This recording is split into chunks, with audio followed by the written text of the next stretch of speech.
Hi, everyone. I'm so glad to be here after the last 3 years of COVID. And thank you, Maddie, and the API Days team for the invite. Because it feels so happy to connect to everyone again physically in this same place as the 3 years ago. But I came back here in London, and it feels really, really good. So I'm so happy to be here. So today I'm going to, before I go into that, myself, I am a specialist in API and open banking, and I'm very passionate about API and open banking for the last 8 years. Ever since I was back in Australia, I was head of integration at Qantas to start their first API program. And then I worked with a number of other banks in Australia, including Westpac Bank and National Bank of Australia, and also a couple of consulting companies, including KPMG. When I come back to the UK, working on API strategy and digital strategy. And most recently, I'm working with a global bank to work on open banking, to look into how do we progress from open APIs all the way into open banking and open finance. So I'm sure many of you here are also, like me, very passionate about APIs and open bankings. And sometimes I feel like I've been here in this field for years, and it feels like myself like a walking API. I don't know whether you feel the same. So the topic I'm going to talk about today is about alignment to the customer needs.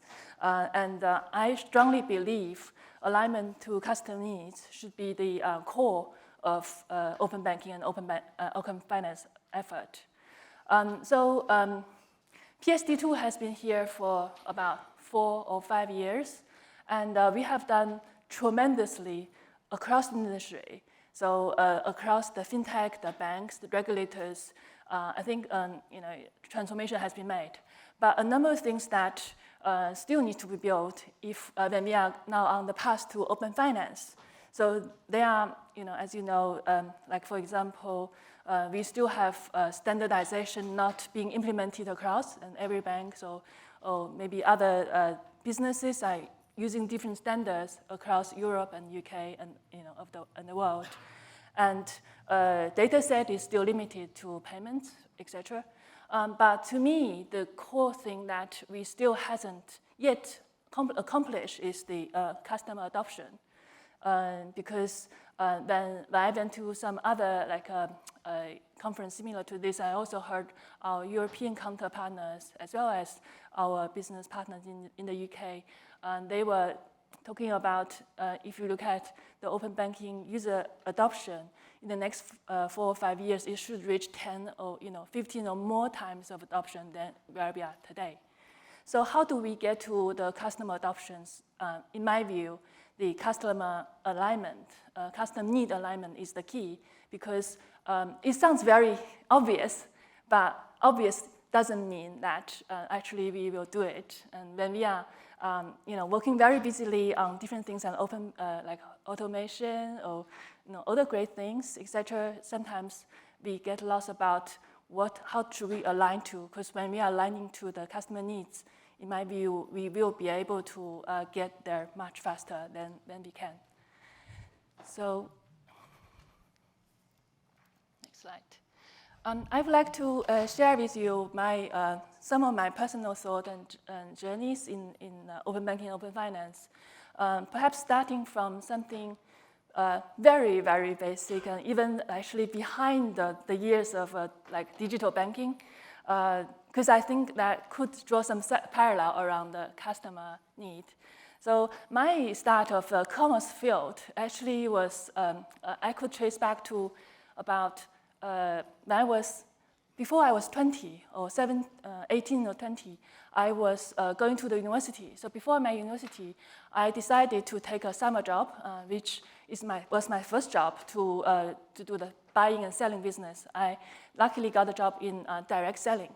So direct selling only involves like a buyer and a seller and no shop even, and the only thing that transacts is cash.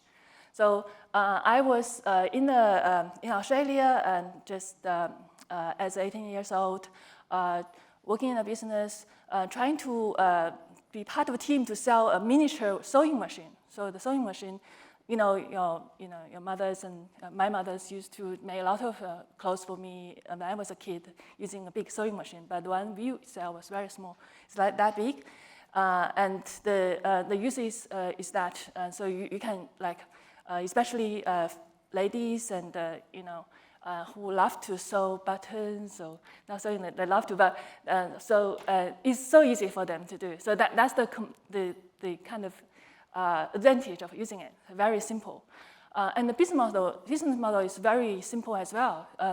So when we got to the wholesalers with an empty rucksack, and we buy for $15 from the wholesalers, and then the guide price for the customer is $10, and then the rest is ours.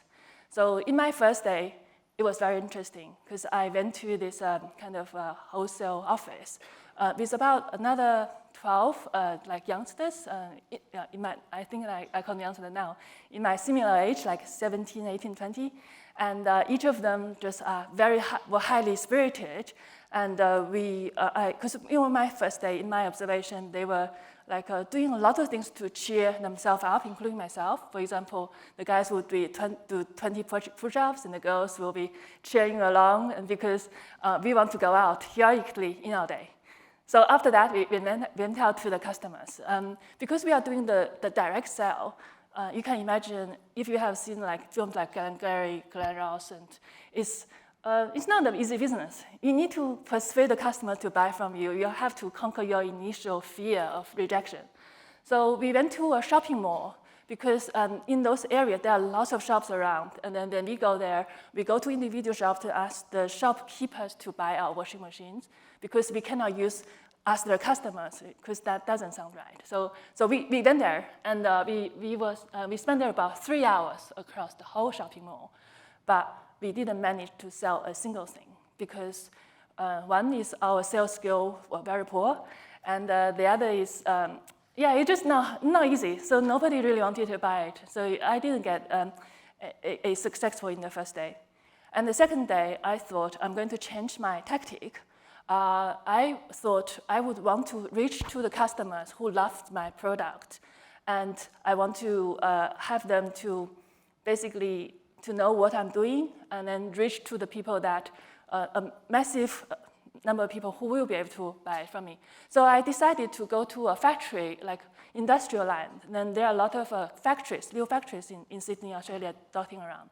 And it was a great decision because when I got there, immediately, surprisingly, there were a lot of factory workers. They were so happy and warm to see us because we were young. They're not used to see young, fresh faces and coming with a rucksack.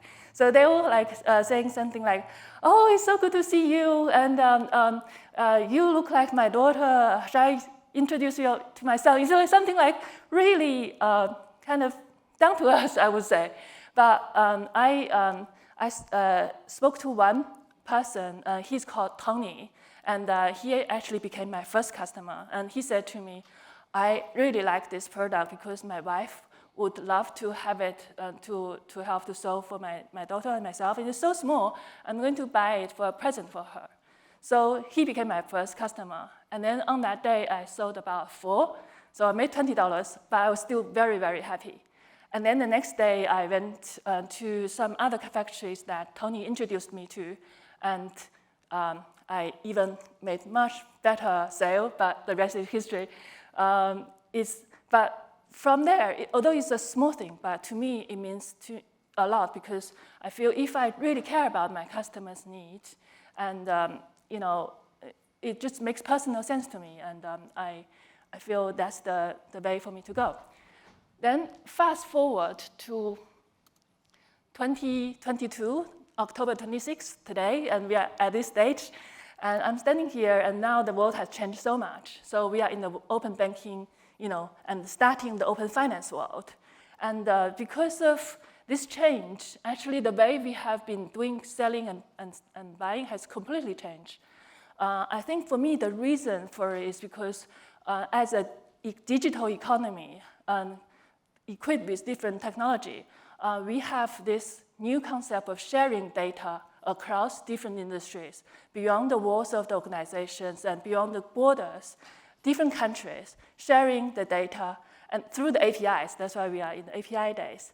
And that actually is the foundation of open banking. So sharing the data in the, across the ecosystem, for me, is the core of open banking.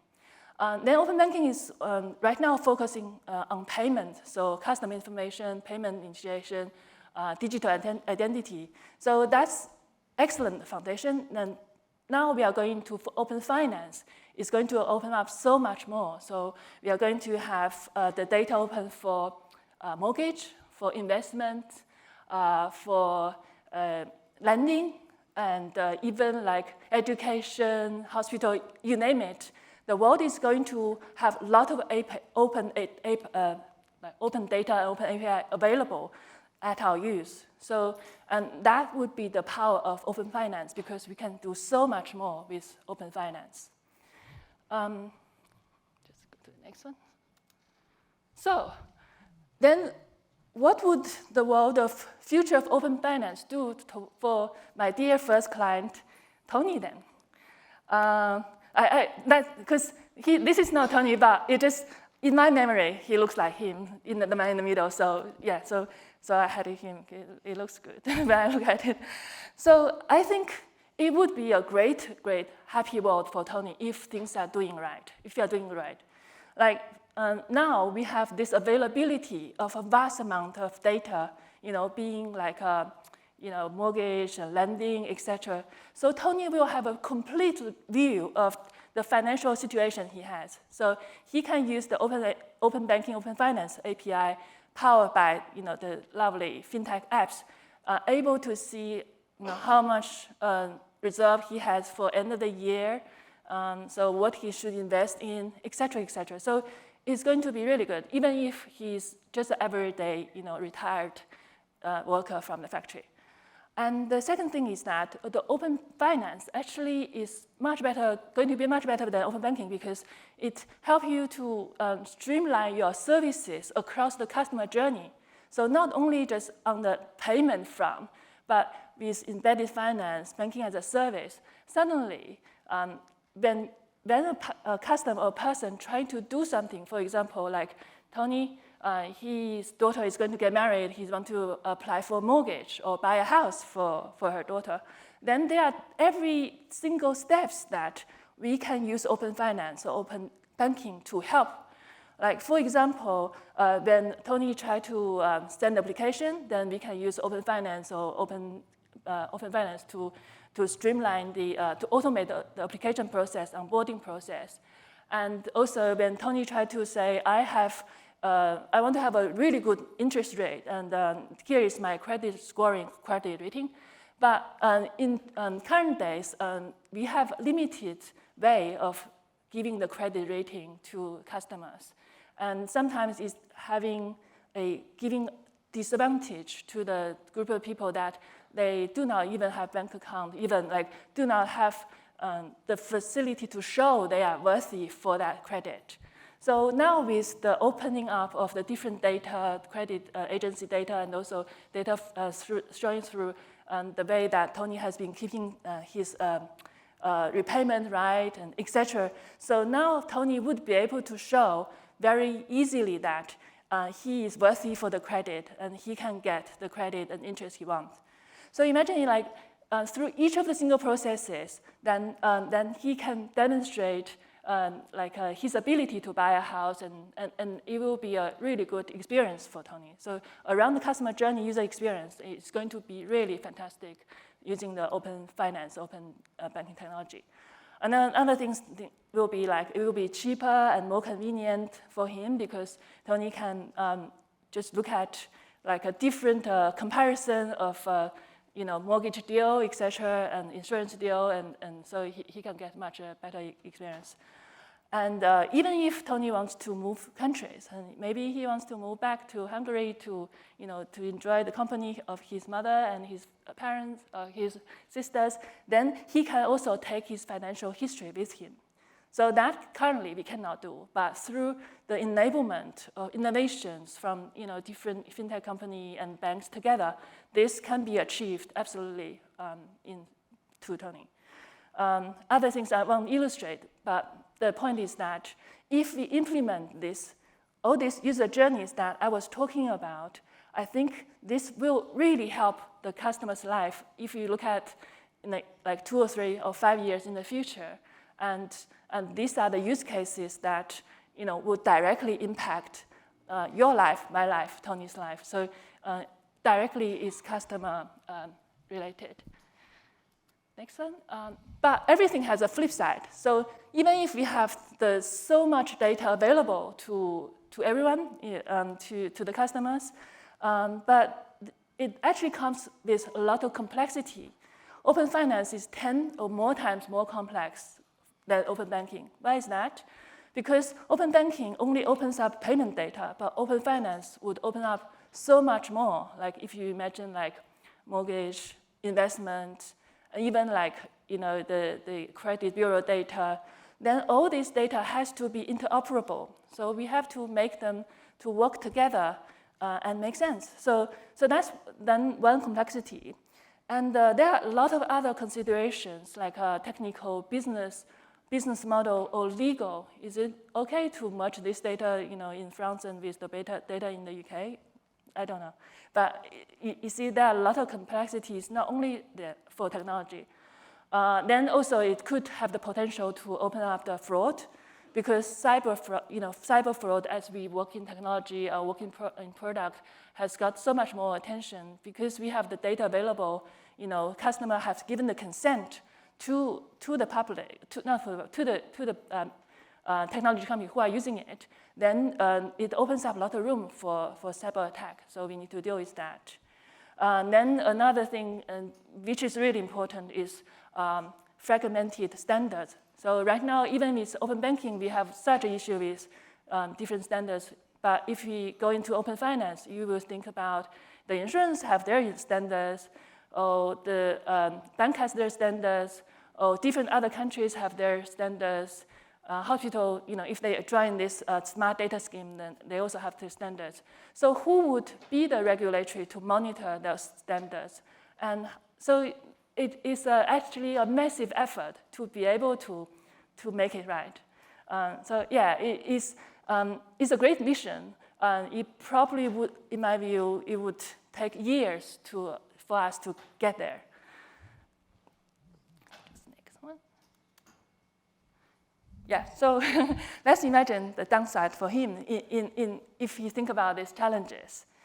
First thing that I really care about is the privacy of data, because open banking and open finance means that the customer actually allow third party to access their data with their consent. So imagine if Tony gives his tax payment information, his investment information, the things that he buys and obscure or something sensitive online or something like expensive. Then if the data get leaked or landed in someone who doesn't want you to see it, or get forwarded through open banking to a fourth party or fifth party without his knowing, then it will be terrible for him. So I think privacy is a key thing that I feel need to focus on when we implement open banking, open finance. Then associating with the data security, digital identity. So someone could steal Tony's digital identity. By doing that, they can fake him to apply for mortgage, just to do things that Tony doesn't know, and that's not a very good outcome. And another thing I would like to also talk a little bit about is financial exclusion. So we talk have been talking a lot about financial inclusion, about having the open banking opens up the credit opportunity to more people to use, and even for people in the economic areas that do not have access to banking product, etc. But financial exclusion is also a real concern because technology is neutral. So when we implement APIs or we have cloud technology, automation, everything, so they have created a very powerful engine for the businesses to create new product for the customer by having the algorithm putting on top to create new product. Like for example, insurance company can use the product to determine the availability of insurance or the price of insurance for like the customer like Tony. But if some insurance company, they do not use the right algorithm, they try to use the algorithm to create this product for the people that actually would spend more or to basically not with the end customer in mind, then that product could be unfair to a lot of people who may not be able to spend much money with the insurance companies.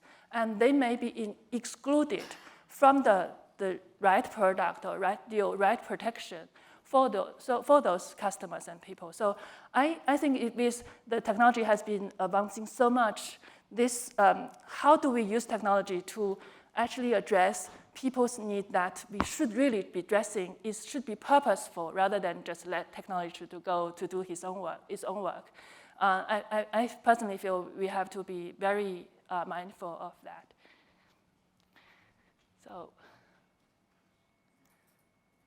yeah, so then why would Tony trust open banking or open finance? So we have been talking, well, in the last year or so with my business groups, etc., talked a lot about trust system. But I think without all these foundation building blocks like data privacy, identity, resilience, operational resilience, we will not be able to gain the trust of the customers. And without the trust system being matured, then it's very highly difficult to reach to customer adoption, because only with trust there comes to the really scaled customer adoption.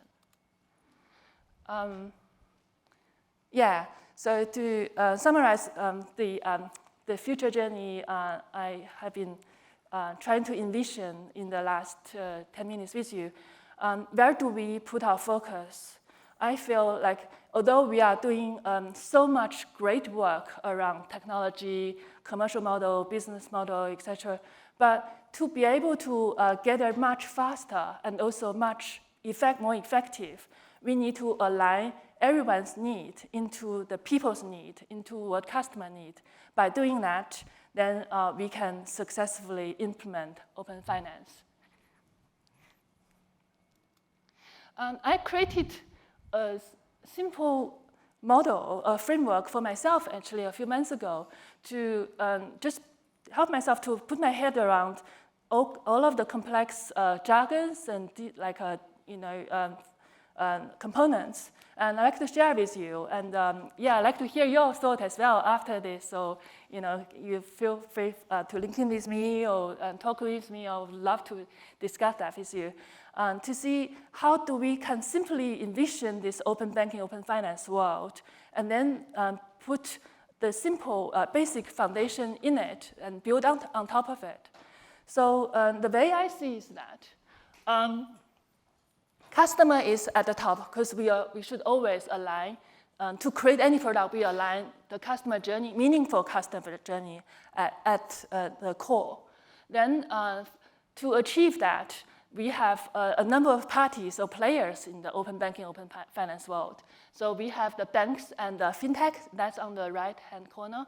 And we also have the regulators, so different regulators and the standard setting bodies. So all together, and also, sorry, I missed one. In the open banking API product innovation corner, apart from banks, fintechs, there are also a number of ecosystem enablers like API management companies, or all of the businesses actually will help to create this great product to help the customers. So with the regulators and open banking product teams, then everyone should be using the right business model to collaborate. Only with collaboration, then we would be able to achieve what we set out to do. Then if I dive in a little bit more into it around the open banking API product innovation. So I think that nearly, apart from the regulatory bodies, most of us here today, we probably work in this world. So either we work for banks, or we work for fintech companies, or work with many very interesting like API management companies and communities, etc. So we all geared up to help to achieve this goal. Then I feel there are like two areas that we need to address on. One is to create the foundation infrastructure, so open banking infrastructure, which I covered a bit earlier about addressing, for example, the data privacy, the security, the operational resilience, automation. So when we we know that without even creating the individual business product, our product will be securing our customers' need and will provide the basic foundation that we set out to do for open banking, open finance.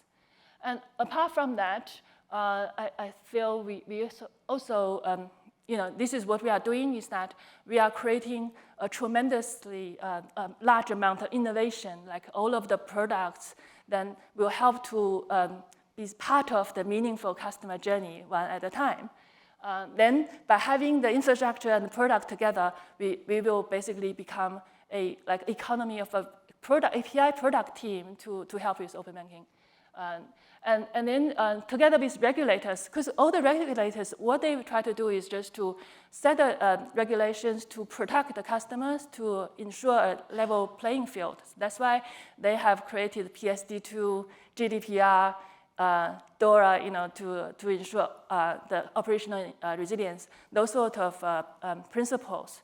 Then together with the regulators and as a society, we could look at how do we orient the new, for example, new PSD3, the new standards to help to achieve what we want to achieve with open finance. For example, financial inclusion, not exclusion. We can actually influence the regulators to build the future together. And I think that's what they set out to do as well. Then in the middle is the collaboration. So in the last couple of years,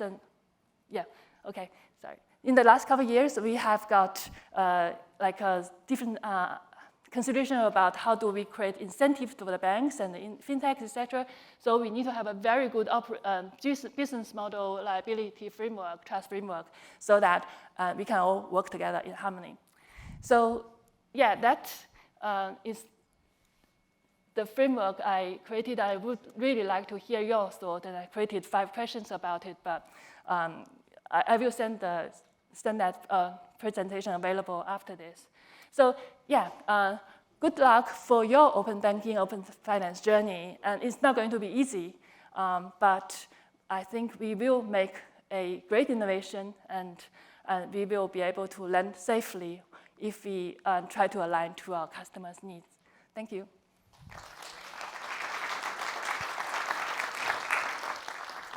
Time for one question there. Because you've worked on the consulting, now you work for a large bank and insurance company. One question I may have is like the sponsorship, putting the customer at the center is really what your main message, right? Putting the customer needs at the center. But like how you're able to put the customer needs back to the executive sponsorship when sometimes they forget it, right? Let's say, how would you navigate into being sure the customer need goes back to the executive sponsors? Yeah. Great question. Thank you. So I think each businesses, they are working on their program for the next generation open banking and open finance. So from the top sponsor, I felt this alignment should be achieved. So that the sponsor of like being a CEO or CIO working on open banking should lead the team to have the customer alignment in mind. And then how it does is look at what meaningful user journey, so very tangible things to start with, and then scale from there. This is like Tony, like telling stories, customer stories, like really like Tony, we were saying during your presentation, right? Yes. Okay. Yeah, thank you very much, Heather. Thank you. And so, yeah, you can have an applause for Heather. Thank you.